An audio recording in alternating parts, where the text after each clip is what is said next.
అనగనగా రామాపురం అనే గ్రామంలో రామయ్య, అతని భార్య స్వప్న నివసిస్తూ ఉండేవాళ్ళు. రామయ్య కూరగాయల వ్యాపారం చేస్తూ ఉండేవాడు.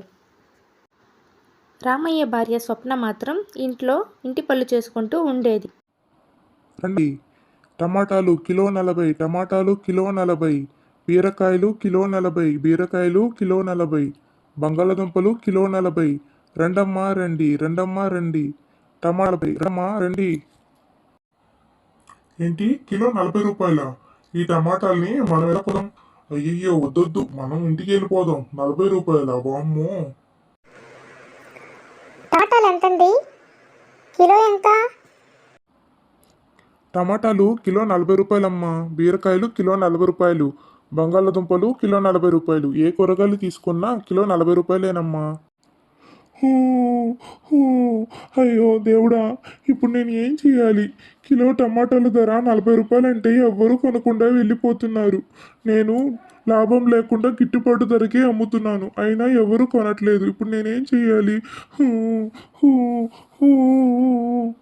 రామయ్య తన మనసులో బాధపడుతూ ఇంటికి వెళ్తూ ఉంటాడు. అయ్యో, ఈ విషయం గురించి నా భార్యతో నేను ఎలా చెప్పాలి? ఈరోజు అసలు కూరగాయలు ఏవి అమ్ముడుపోలేదు. తను ఏమనుకుంటుందో ఏంటో, ఇంట్లో ఎలా గడుస్తుందో ఏంటో, నాకు ఏం చేయాలో అర్థం కావట్లేదు. ప్రజలకేమో గిట్టుబాటు ధరలు అమ్మినా కూడా వాళ్ళకేమో నచ్చట్లేదు. ఎవరు నా దగ్గర కూరగాయలు కొనడానికి రావట్లేదు. ఇప్పుడు నేను ఏం చేయాలి? ఈ విషయం స్వప్నతో నేను ఎలా చెప్పాలి? అయ్యో, ఏం చేయాలో అర్థం కావట్లేదే. స్వప్న, స్వప్న, నీతో ఒక విషయం చెప్పాలి.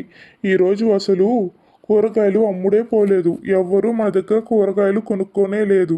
నేనేమో కిలో 40, కిలో 40 అని అమ్మాను, కానీ ఒక్కరు కూడా నా దగ్గరకు వచ్చి కొనుక్కోలేదు. నాకు ఏం చేయాలో అసలు అర్థం కావట్లేదు స్వప్న. నాకు చాలా బాధగా ఉంది. ఈరోజు కూరగాయలన్నీ చాలా పాడైపోయాయి. నేను ఏం చేయాలి స్వప్న, చెప్పు. ఓ అవునా, అలా జరిగిందా? సరే పర్లేదు, వదిలేయండి. రేపు కూరగాయల మార్కెట్కి నేను వెళ్ళి కూరగాయలు అమ్ముతాను, మీరు ఇంట్లో ఉండండి, సరేనా? మరుసటి రోజు ఉదయం స్వప్న కూరగాయలు అమ్మటానికి సంతకి బయలుదేరి వెళ్తుంది. ఈరోజు నేను ఎలా అయినా మొత్తం కూరగాయలు అమ్మేయాలి. దానికి నేను ఏం చేయాలి? సరే అయితే, మా ఆయన కిలో 40 రూపాయలని అమ్మాడు. నేను అలా కాకుండా పావు కిలో 10 అమ్ముతాను. అప్పుడు జనాలకి తక్కువ రేటు అనిపించి నా దగ్గర వచ్చి కూరగాయలు కొనుక్కుంటారు.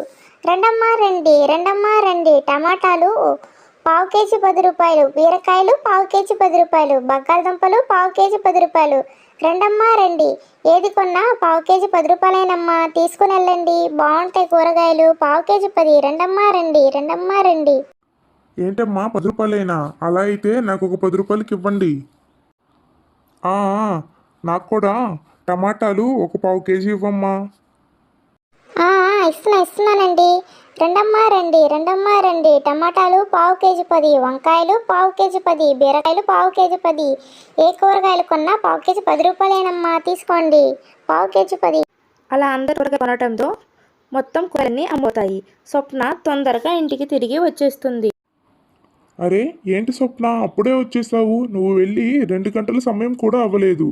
ఏమైంది? ఇవాళ కూడా కూరగాయలు ఏవి అమ్ముడు పోలేదా? చెప్పు స్వప్న, చెప్పు. ఎందుకు ఇంత తొందరగా వచ్చేసావు? ఏం జరిగింది ఇవాళ? ఇవాళ కూడా ఎవరు కూరగాయలు కొనలేదా? అయ్యో, నేను అనుకున్నా ఇవాళ కూడా అలాగే జరుగుతుందని అనుకున్నాను స్వప్న. లేదా నష్టానికి ఏమన్నా అమ్మేశావా? చెప్పు స్వప్న, ఏంటి మాట్లాడమేంటి?